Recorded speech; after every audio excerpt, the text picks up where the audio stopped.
Farhod bozor atrofidan 3 xona yevro remontli uy so'ragan yurtdoshlarimiz uchun bugun biz sizlar bilan Chilonzor tumani 12-kvartalda joylashgan 3 xona yangi ta'mirdan chiqqan uyimizni birgalikda ko'rib chiqamiz sizlar bilan. Bu ko'rib turganlaringiz uyimizning birinchi xonamiz, mehmonxona, o'zining yumshoq mebel va televizorlari bilan ko'rib turganlaringiz bu yerda balkonimiz zalga ochib qo'shib yuborilgan 1,5 uch balkon. Derazalar akvaryumlardan. Bu yerda esa oshxonamiz o'z o'rnida qolgan. Kerakli barcha mebel va texnikalar yangi qo'yilgan. Ko'rib turganlaringdek, uyimiz 4 qavatli binoning 3-qavatida joylashgan bo'lib, umumiy maydoni 65 kvadratdan iborat. Bu yerda esa ota-onalar yotoqxonasi.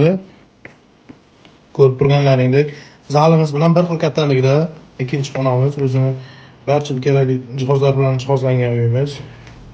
Bu yerda esa bolalar xonasi, yotoqxona sifatida ham foydalanishlaringiz mumkin o'zining shkaflari bilan.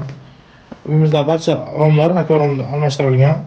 Glavniy eshiqdan kirib kelish, stroyning shkafi va razdельный sanuzel bilan birgalikda.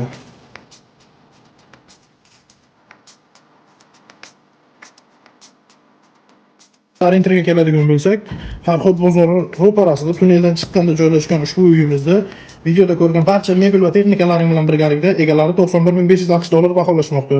Agarda kimgadir qiziq bo'lsa, opsiyadagi raqamlarga qo'ng'iroq qilishingiz mumkin.